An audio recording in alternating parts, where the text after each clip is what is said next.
5.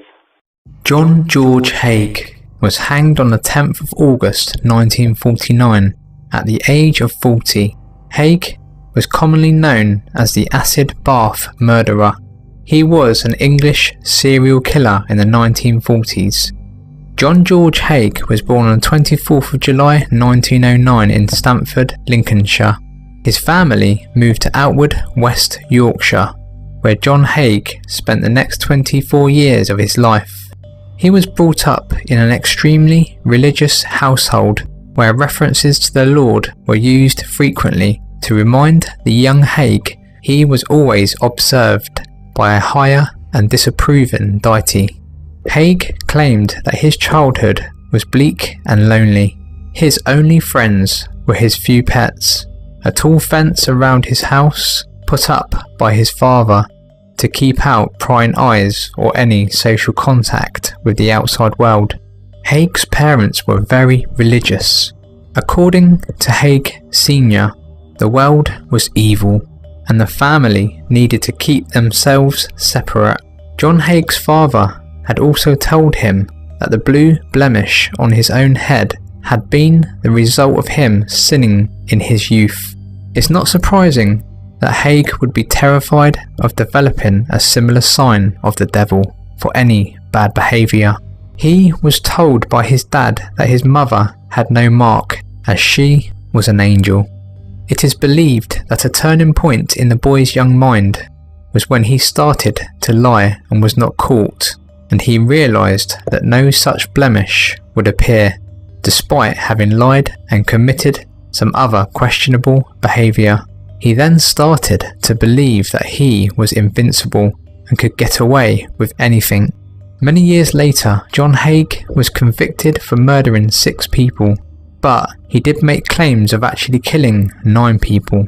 He was said to have used acid to dispose of the bodies after beating them to death or shooting them because he believed it was an undetectable method of destroying their remains. Haigh dissolved corpses in concentrated sulfuric acid before forging papers to be able to sell the victims' possessions and collect substantial sums of money. Haigh mistakenly believed that if the bodies could not be found, a murder conviction would not be possible. Yet, despite the absence of the victims' bodies, there was sufficient scientific evidence for him to be convicted for the murders and subsequently executed by hanging. 4. John Reginald Halliday Christie was born in Yorkshire, England in 1898.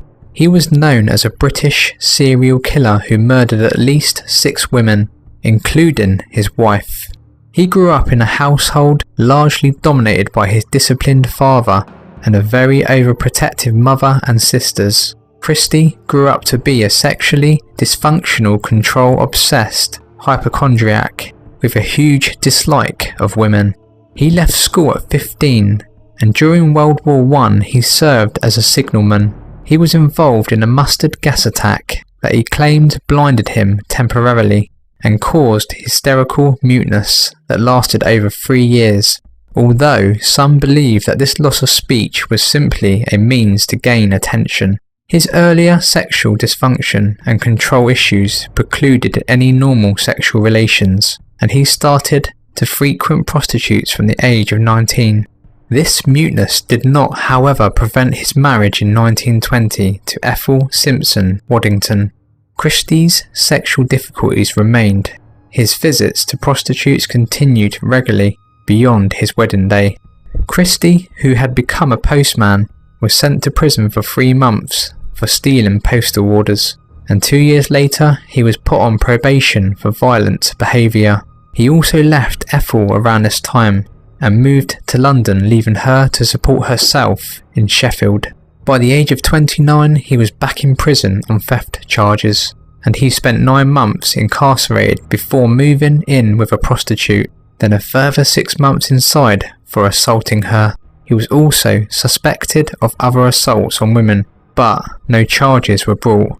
A further spell in prison for car theft followed, after which he asked estranged wife Ethel to come and live with him in London. which she did in 1933. The visits to prostitutes to relieve his violent sexual urges continued, which by now also included elements of necrophilia, and these urges intensified over the next decade. Christie and Ethel moved to 10 Rillington Place in 1938. Around December 12, 1952, Ethel Christie disappeared mysteriously, and Christie told neighbours that she had gone back to Sheffield, while relatives were told that she had become too ill to communicate with them, although he continued to send gifts marked as coming from both of them. He had in fact strangled Ethel and placed her body under the floorboards in the parlour. John Christie served a number of prison sentences for theft and assault before becoming a serial killer. He was eventually found guilty and hanged in 1953. 3. Peter Thomas Anthony Manuel was born on the 13th of March 1927. He was a Scottish sick and twisted serial killer who was convicted of murdering 8 people across Lanarkshire and southern Scotland between 1956 and his arrest in January 1958. He is also believed to have murdered 2 more people, 10 in all. Manuel was born to Scottish parents in New York City. The family moved to Detroit, Michigan before migrating back to Scotland in 1932, this time to Birkenshaw, North Lanarkshire. During his childhood, he was bullied. By the age of 10, he was known to the local police as a petty theft. At the age of 16, he committed a string of sexual attacks that resulted in him serving 9 years in Peterhead Prison. In 1955, he successfully conducted his own defence on a rape charge at Airdrie Sheriff Court. Peter Manuel was hanged at Glasgow's Barlinnie Prison. He was one of the last prisoners to die on the Barlinnie gallows. He took his final breath at 8:01 a.m. on July 11th, 1958. 2.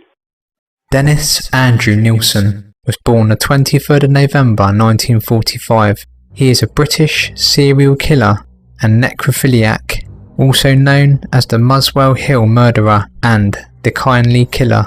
Between 1978 and 1983, Nilsen is known to have killed a minimum of 12 men and boys, and to have attempted to kill 7 others. He would initially confess in 1983 to having killed 15 victims. The majority of Nilsen's victims were homeless or homosexual men, although others were heterosexual individuals whom he would typically meet in bars, on public transport, or on one occasion outside his own home. In February 1983, Dennis Nilsen was arrested after body parts were found to be blocking drains at the house where he lived. Nilsen was convicted of 6 counts of murder and 2 of attempted murder at the Old Bailey. Nilsen was sentenced to life imprisonment on the 4th of November 1983, with a recommendation that he serves a minimum of 25 years. He is currently incarcerated at HMP Full Sutton Maximum Security Prison in the East Riding of Yorkshire in England. All of Nilsen's murders were committed in 2 North London addresses, in which he resided throughout the years he is known to have killed. His victims would be lured to these addresses through guile, and all were murdered by strangulation, sometimes accompanied by drowning. Following the murder, Nilsen would observe a ritual in which he bathed and dressed the victims' bodies, which he would retain for extended periods of time before dissecting and disposing of the remains via burning upon a bonfire or flushing the remains down a lavatory. 1. Harold Frederick Shipman was born on the 14th of January 1946. He was a British GP and one of the most prolific serial killers in recorded history. On the 31st of January 2000, a jury found Shipman guilty of 15 murders. He was sentenced to life imprisonment with the recommendation that he never be released. The Shipman Inquiry, a 2-year-long investigation of all deaths certified by Shipman, chaired by Dame Janet Smith, identified 218 victims and estimated his total victim count at 250, about 80% of whom were women. His youngest confirmed victim was a 41-year-old man, although significant suspicion arose concerning patients as young as 4. Much of Britain's legal structure concerning healthcare and medicine was reviewed and modified as a result of Shipman's crimes. He is the only British physician to have been found guilty of murdering his patients, although other doctors have been acquitted of similar crimes or convicted on lesser charges. Shipman died on the 13th of January 2004 at 6:20 am on the eve of his 58th birthday and was pronounced dead at 8:10 am. He is said to have hanged himself in his cell at Wakefield Prison because he could not face the prospect of spending the rest of his life in prison. If you enjoyed this video, please give it a like and don't forget to subscribe for more. Together, we investigate the most haunted and scariest and active locations around the UK. This is our hobby. This is murdered your daughter. Surely you must have some regret. BGI.